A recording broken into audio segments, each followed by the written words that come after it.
Hey, what's up, y'all? This is Rodney, and I'm back. And I wanted to give my review over Pose, episode 3.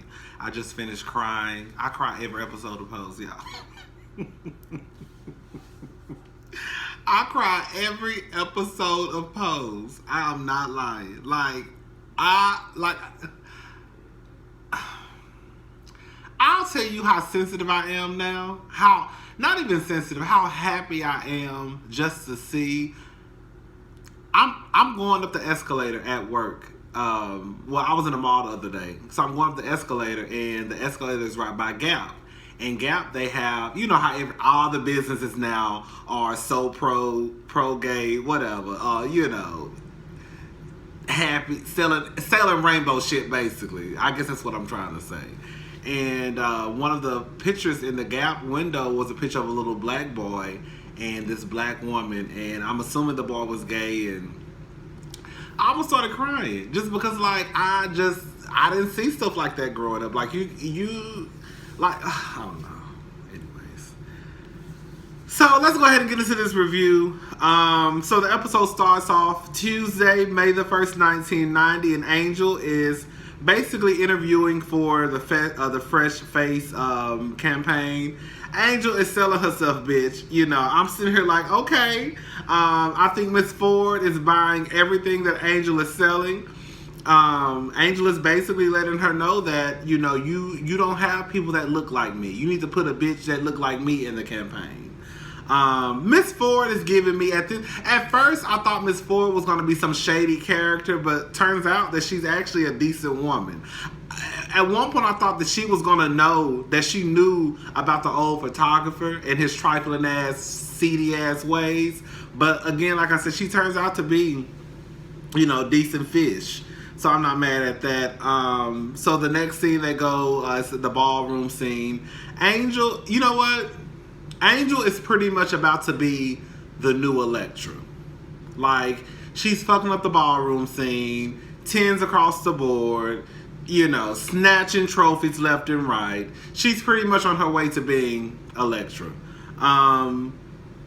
Angel receives a phone call. She doesn't make it. She doesn't make, you know, she's not the I guess the winner of the campaign. She ends up going off on Blanca. Bitch, let me tell you. Let me drink some water.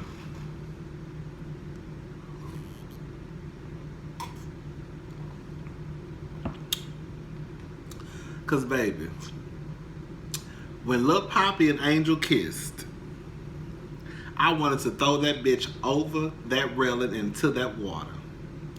I said, bitch, if you don't get your hands off my man, girl, if you don't get your hands off my man, it's gonna be me and you. And bitch, I'm bigger than you. I would throw your ass in that water and you would disappear. Okay. Girl, Poppy and Angel, they kiss.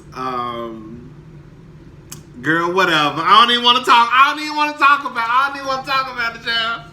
Angel and Poppy, they go walking and they kiss. Of course, we were expecting this to eventually happen. Angel says that we should go get a room. I said, if that Angel ain't nothing but a bona fide whore, the first thing that popped out of Angel's mouth was, let's go get a room. Damn, bitch, this ain't no client, okay? Calm down, girl. Let a nigga like you. Let a nigga crush on you. Let a nigga court you. Let a nigga date you. Let a nigga love on you. You want to throw your legs to the moon. Girl, that's why you ain't got no man. Anyways, Poppy lets her know that he wants to take things slow. He's always wanted a girl like Angel. You know, he wants to take her out on a real date and basically date her, court her, get to know her. Anyways, Elektra is at work. Bitch. Okay. Baby, Elektra is at work and the white man Paul comes in and, you know, she has this no drug rule.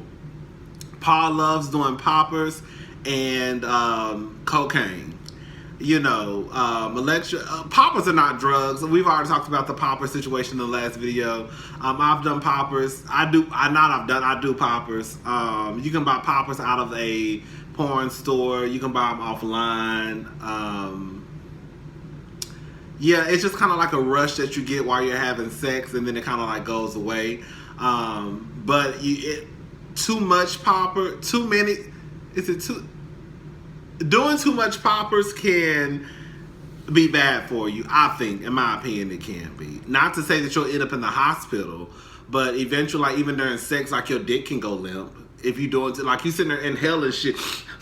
Like if you do that shit too much, that shit can. Poppers to me, it should be just like a 4 or 5 little sniffs while you doing sex, and then that's it. You got some people out there who will do that shit all night long, all the whole time they having sex. I've seen people do it in clubs, just on the rent. Like, girl, you doing poppers in the club? Girl, what? But yeah, so Elektra, Paul says that he'll give her an extra $300, but he wants her to come back in about 20 minutes. So once everything kicks in, once the coke kicks in, the poppers kick in, because now he has this mask where whenever the poppers, it kind of slowly, I guess, he slowly inhales it. So he wanted her to come back in 20 minutes. So once everything gets to go, and bitch, they can do whatever they gonna do. Baby, so Elektra, she go to the kitchen, make her some tea. Bitch, she come back. Girl, Paul is dead, bitch. Paul is dead. Okay? Girl, so Elektra is having a fit.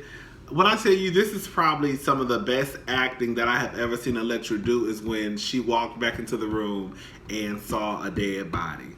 That's some of the best acting that Elektra has ever done on Pose. Anyways, Elektra runs to Blanca. I said, bitch, we'll get into that in a little bit. I said, bitch, I always gonna run back to the... Bitch, you just cussed this hoe out the other day. You just cussed Blanca out the other day, Elektra, and now all of a sudden she the first bitch you run to. You'll be the ones, huh?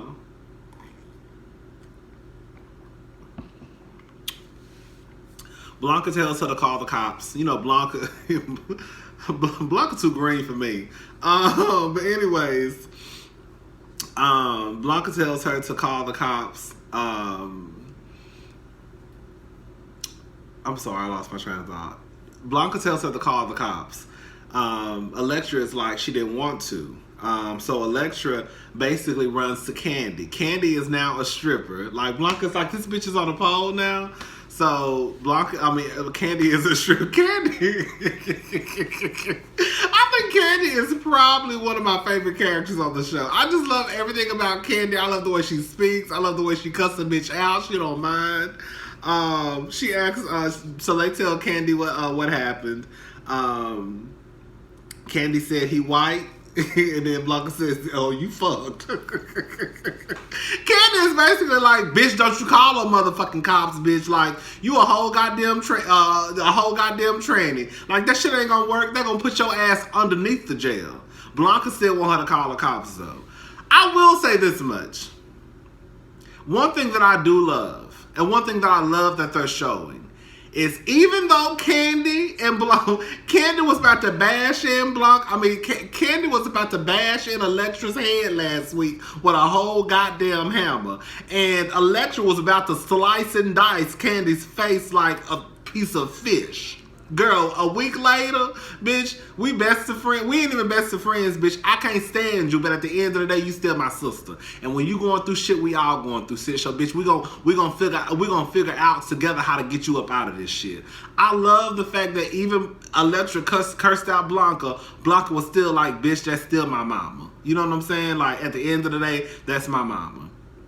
Candy, at the end of the day, that's my trans sister. Like, yeah, we was about to slice each other to death last week, but at the end of the day, when it comes down to some shit that really is about to pop off, I'm gonna have her back. I love that. Cause I don't know if I could be that bitch. Okay, girl, what? Girl, fuck you. Okay, fuck you, and I'm gonna call the cops on your black ass. Anyways, no, but honestly, I like that. Seriously. What would y'all have done? Would y'all have called the cops? Would y'all have taken Blanca's advice and called the cops? Or would you have been more like Candy, like, girl, fuck that, we gonna figure out something else, but bitch, if you call the cops, you going to jail. And do you think that you would be as forgiving as like a Candy or a Blanca, especially with Elektra, you know? Bitch, you and this bitch almost got into a whole fight last week. Elektra pretty much cussed you out on the way out of the club, Blanca. What would you do? Would you say, okay, girl, that's still my sister. That's still my sister, so girl, all that shit that went on last week, we gonna let that go. We gonna let that go. Girl. So they go speak to one of the Peppermint. For those who don't know, the girl in the that's Peppermint. She is from. I was first introduced to her from RuPaul's Drag Race. She was a transgender. She was like one, not one. Not I was about to say the only. There's been a few of them on RuPaul's Drag Race, but she's a transgendered woman. She was on RuPaul's Drag Race. Her name is Peppermint. I don't know what her, I don't know if that's. Honestly, y'all, I don't know if Peppermint is her real name or if that's just her stage name. I'm assuming it's her stage name, but I never really hear people call her by her real name. You see what I'm saying? Everybody just calls her Peppermint. So I would like to know, like, especially now since she's like acting on like a hit show, like what would she go by? Would she go by Peppermint, or does she have like, my name is, you know, Tiffany Jones? I don't know. Anyways, Peppermint starts to tell her story. I don't even know if they said her name in the show. If she had, what was her character's name? She basically lets it be known, like, girl, don't you call them fucking cops? Like, this is not what it is. And she lets them know how she basically met up with a dude one night. She was giving him a blowjob for $20. He was telling her that she was using her teeth. She let him know that she ain't never been toothy, baby. Bitch, this ain't nothing but all gums, honey. Ain't no teeth scraping no dick over here, bitch. He gets mad. They get to fighting. She fights his ass back. I say, yes, bitch, fight his ass back. She eventually gets out of the car, but when she gets out, he follows, you know, and he beats her in the middle of the street. The cops pull up. He tells the cops, I think that he gave her a ride and she tried to rob him. They didn't ask her any questions. They pretty much booked her, sent her to jail. She went to Rikers. One of the guards she thought was looking out for her. They would give her makeup, you know, all of that. But come to find out, the guards were basically pimping her out. They started pimping her out in prison.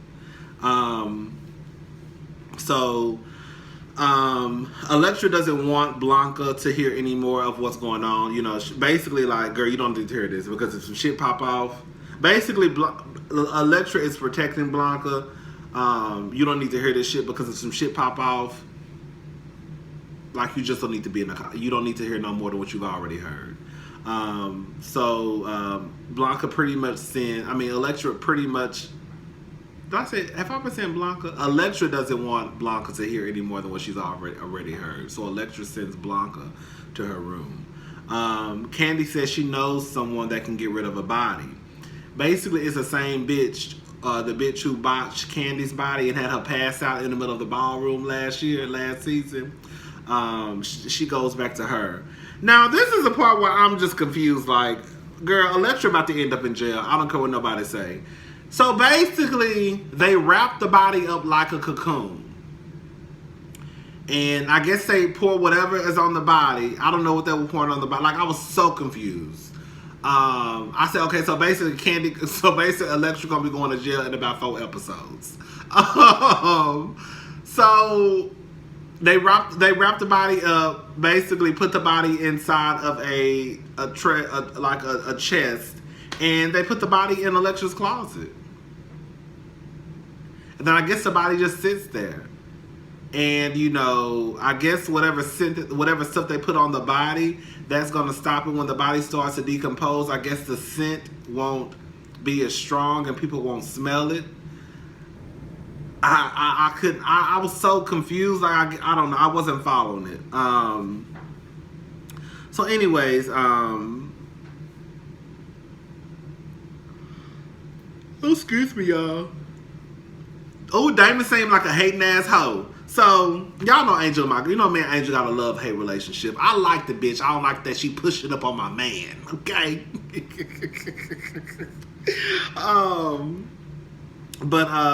Angel is the one that always has me crying. Everything about her story, I cry. Like, even when it's sad, when it's happy, Like, I'm crying every. I love Angel. Anyways, Damon is a hating asshole. He pretty much tells Angel that she can do better than Poppy. That's pretty much what I got from it. Like, yeah, Poppy is nice. Poppy is there. Poppy got his GED, but girl, you can have any man. So why you selling it for little Poppy? Girl, you gonna get tested. That's what you do. That's what you do, Damon. Cause we know your man out there holding and running them streets, and we know that shit is rapping in them streets in 1990. So nigga, you gonna get tested while you trying to head on Poppy. Oh, hating ass bitch. Anyways, I done got mad, child. Miss Ford calls Angel because they have a Wet n Wild campaign, and I think they were looking for 3 or 4 girls for the campaign. Basically, they wanted someone from what I got from it, ethnic background, and she thought about Angel. Angel comes into the office reading her like, bitch, now you want to call me? Yeah, bitch, you look down on us. Like I said, okay. Angel, you gonna come in reading that lady in her office? Miss Ford wasn't paying her no attention. She was like, yeah, you may be right, girl. Here, go, get out my face, girl. Angel is absolutely gorgeous. She was supposed to meet Poppy at 9, but the photo shoot was booked until, she was supposed to meet Poppy at 7 something, basically 7 o'clock, but the photo shoot was booked until 9. So he asked her, like the photographer asked her, so what you gonna do? Either you want to be a superstar, or either you want to go out here and, basically go back to your old life. What you gonna do? And so she stayed. I felt bad for Poppy. Now this is where I said, bitch, when Poppy told Angel, basically, like, I'm not even mad at you, because at the end of the day, pretty much what he told her was, I'm not mad at you because you had dreams and aspirations before I even came into the picture. Just don't forget about me, because I'm part of your dream too. Like, that was probably some of the realest shit I have ever seen on television, period. You rarely hear men on television telling women how it's cool, go for your dreams, do you, I want you to do this. I'm not even mad at it because you happy because you accomplishing what you want to do. You never hear a nigga tell no bitch that. If anything, he gonna tell her, oh yeah, I want you to have my baby stay at home, raise these kids. Anyways, I was just like, oh my God. Like, I was like, oh my God. Like, girl, what? I thought that was some of the deepest shit I had ever seen on television, honestly. Anyway, so they're at the the Walgreens, CVS, the pharmacy store, and they're looking for Angel's ad, and then all of a sudden they see her pictures blasted across the across the the little pharmacy store by the nail polish and makeup, and I started crying again, girl. I was so happy for Angel. Everybody is happy, and it was just a really, really good moment. I was happy for Angel. I was happy for everybody. But I was really, really impressed with how Poppy handled the situation, with basically letting her know that her happiness comes before anybody. And, again, she had dreams and aspirations before he even came into the picture, and she shouldn't put that on hold for anybody. I love it. Anyways, that's my review for Pose. I'm about to watch Basketball Wives. Then I have to watch Big Brother, and then I need to do Hot Topics. All right, y'all. Bye.